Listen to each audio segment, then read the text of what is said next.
The last period of transition in the society was imperialism. Imperialism was an idea of mother country. What was the mother country? The country that rules the world starts to dominate itself not only in the economic spheres but also in the political life, in the social life of other countries. And this mother country start to develop the colonies across the globe. So as you can see the sun shining here, this was the mother country, the region where you have the imperialist society, the England that was seen, and this England was able to control and shadow the world. So this were the colonies which were established. Colonies were mainly from Africa, mainly from Asia, and this imperialism started as a way where one nation started to create colonies, and these colonies were for two purposes. What? First was the source of raw material.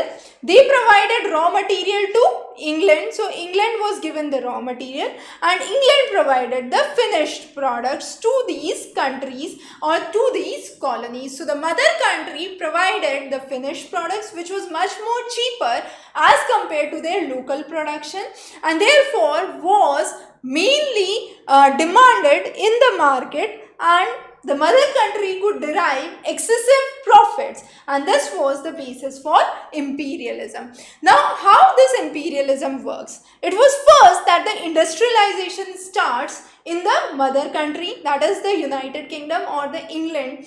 Now, with the industrialization, there was rising capitalization or the capitalism. So, rise of capitalism was seen, and with the capitalism rising, there was rise of imperialism. Now, with this imperialism, there were two things that were noted. The first was the political subjugation that was seen. So, initially, some places England started to move as a political supremacy, and at other places it started to move as an economic subjugation. That means for some places it moved for trade relations, for other places it moved for political purpose. But later the political reasons were converted into economic reasons, and in some places economic reasons were converted into political reasons. But what were the basic causes for rising imperialism?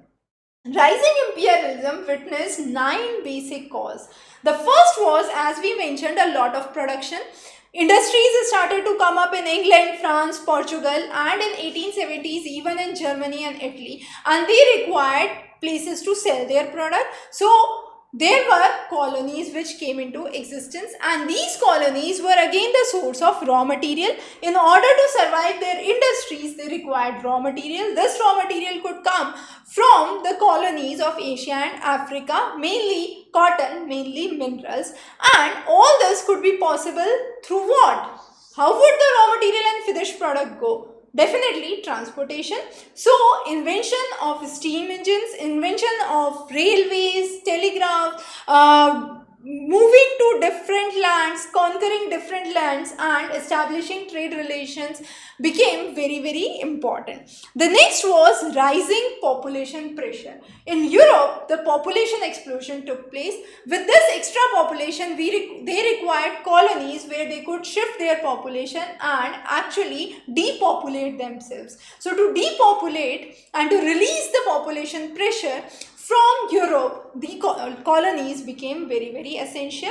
These colonies, this mother country was the region where industrial capitalism was seen. That means business expansion started to take place, better opportunities, better developments, better capital, and with rising profits, there was a scope for more investment. Let's say I am a company, I earn certain amount and then I have certain profit with me. So what I can do is I can reinvest that profit again in the company. So with more profits rising, more reinvestment started to come, and this further paved way for better developments, better opportunities, and also an idea of nationalism, a false nationalism which was through acquiring the colonies.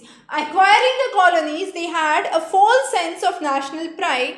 considering that all new colonies were their military and naval bases. The next basic reason for rising imperialism was missionaries. The idea was to spread Christianity far and wide. So these Christian missionaries started to spread ideas, and they considered themselves much more civilized than other people, and they said that this is a white man's burden to civilize the uncultured population or the backward areas of Asia and Africa. So there were civilization missions that started, and moreover new lands were required in Asia, America, Africa, and therefore geographical explorations became important. So what was the basic impact of imperialism? Impact of imperialism can be weighted as a positive and negative impact. Let's first talk about a little positive so that it creates interest before we look on to the drawbacks of it.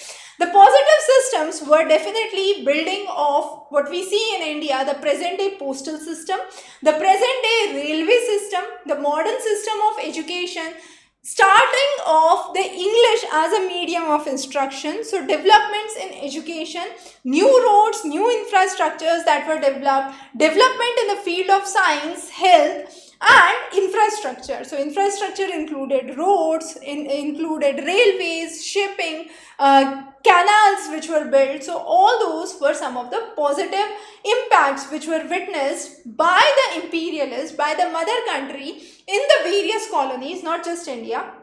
But there were numerous drawbacks associated. The first important drawback was this imperialist attitude led to World War I, World War II, which devastated most of the kind of livelihoods that existed, brought in huge amount of economic exploitation of the colonies, and raw material was totally wiped from the colonies, and they became a mere source of the finished products, a destination for the finished products from this mother country. So that was the negative side of the imperialism. Now imperialism in South Asia was again very remarkably important, because in South Asia we have seen that it was mainly there was a feeling of nationalism among the people of South Asia against the rising power of the mother country, and as a result there was a movement to fight against it. So people started to unite. Countries like India witnessed independence movement. Countries like Vietnam, then in Sri Lanka, it was firstly the Portuguese who came to power, which were overthrown by Dutch, overthrown by Britishers, and finally there were plantations of tea and rubber which were established in Sri Lanka. Not only in this, even if we talk about Malay Peninsula, we see that Dutch initially came to power, which were replaced by Britishers. So Dutch replaced by Britishers. Indonesia, again it was under Dutch control for a very long period. The countries of Indochina, mainly Laos, Vietnam and Cambodia, was initially under France. Burma was annexed and became part of British Empire during this time. Holland extended power to Moluccas. China was divided into a sphere of influence, and it was called by European powers as cutting off the Chinese melon. The Western powers started to establish indirect imperialism in China, and this totally destroyed the socio-economic political system in China.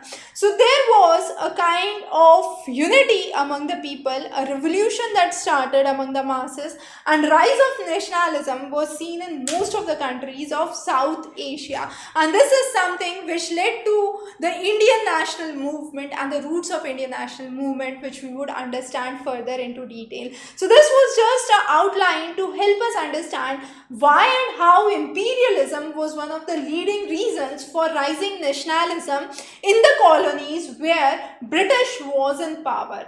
Thank you.